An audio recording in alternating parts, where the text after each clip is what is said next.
Hey guys, it's Mr. Calderon with Queen My Pawn, and I'm going to be analyzing another game today by one of our Lichess users named Kevlu8. So, Kevlu8 asks, hey, could you please analyze this and point out my flaws for me? Thanks. Absolutely. So, let's go ahead and pull up that board. It's going to be a good game to analyze. So, we have Kevlu8 as black. Even though he won the game, there's always something that you can learn. So knight f3, controlling these squares. I normally like to play d5 here so that I can control the center with a pawn and also control e4, but anything can be played here, like literally anything. d5, d4, c5, so he might be playing the Tarrasch defense. Again, knight f6 is my preferred go-to. c5, bishop f4, okay, so he's playing the London system. Now, I'm going to be making a video very soon about a weapon against the London system based on a Rubinstein game. So stay tuned for that because it's going to benefit literally everyone, since everyone thinks that the London system is so playable, and yet I have a positive record. I basically only lost to the London system a couple of times, and that's before discovering this game. Now, after discovering the Rubinstein game, I use his ideas, and the London system is essentially powerless against the ideas in that game. So stay tuned and make sure to subscribe so you look out for that video. So knight c6, don't worry about that, it's not a dubious move. However, the engine might recommend knight f6 followed by e6 and then knight c6, but it's okay, you can play that. e3, knight f6. Oh, that's such a bad move, because after d takes c5, like, the tension on this square is gone, and the point is that in the London system, white wants to post up a knight on e5, but it doesn't have that much support anymore, and he can only recapture with this f pawn if you were to play f4 and f takes e5. This also leaves black less cramped. I can even play bishop to g4 here. Yeah, I mean, I don't see why not. Okay, so you play e6. Okay, totally cool. This is too early to start playing that. Oh my goodness. If I wanted to reach in an equal position, I'd probably just take.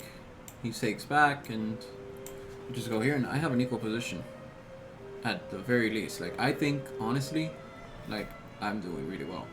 If queen f3, just bishop e7, and like, I'm comfortable. Okay, so you played. Let's see what you played. Bishop takes c5, no problem. Develop a bishop. Bishop d3, you castle. Okay, but this knight's starting to look a little bit tough. Castle, queen to b6. Not a problem, you're attacking b2, and you're bringing out a new piece. b3, so you've incurred a weakness along the dark square, so that's pretty good. At this point, I'd probably do knight takes followed by bishop to d7. Moving a piece twice is not good, and second of all, when you move a piece right here, it's hanging. It's for free. Okay? So it might not be a mistake right away, but that's a seed of tactical destruction. Lose pieces on the board. I wouldn't play that move. Like I said, I would just take the knight and keep developing, because exchanges favor the defender. Although at this point, I don't want to say that you're defending. Like, you have a good position. I mean, maybe you could even play a5 and a4 to open up a file for the rook. That's typically a good line of attack against the London system. But yeah, that's not a good move. Oh, what? The knight's trapped, right? So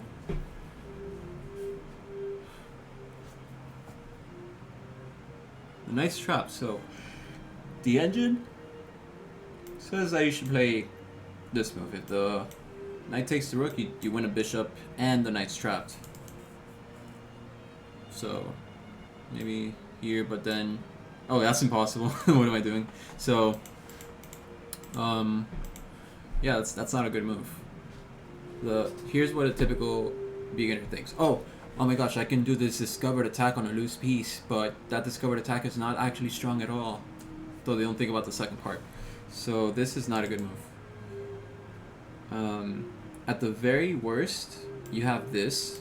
There's no tactical shot to this. Okay, and then that, like, you're totally fine here. Let's see what you played though. Alright, you played a not bad move. Alright, you played a good move. Obviously you can't play this move. So no, the queen shouldn't be moved back. I think you should definitely play this. And if the queen takes, you can probably play g6. And he doesn't have a dark squared bishop to attack the weak network. And you have good central control here.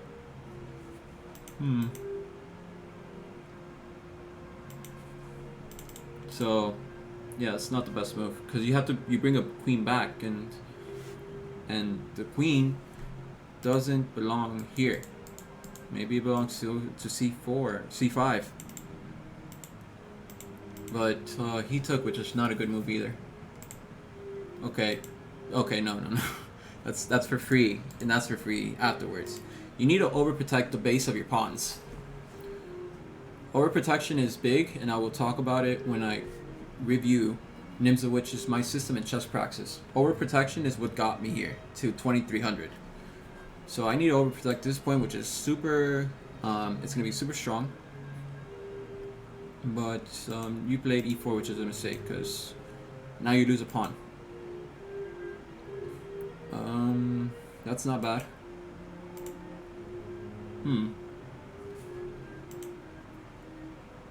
Bishop c4. Whatever, right? I mean, maybe bishop e2, but okay, bishop c4 is not bad. Now you bring out bishop to e6, that's good. And hopefully you can play a rook here to d8. In this position, I would probably play rook to d8. I mean, yeah, rook f d8. So you played bishop takes. That's unnecessary.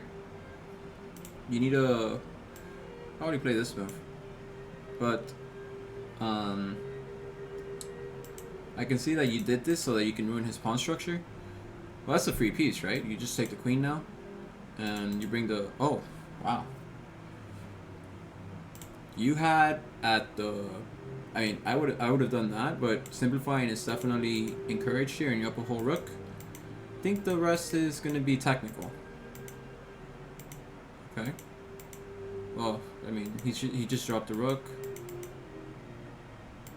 You're getting the king out in the middle. That's definitely a good move.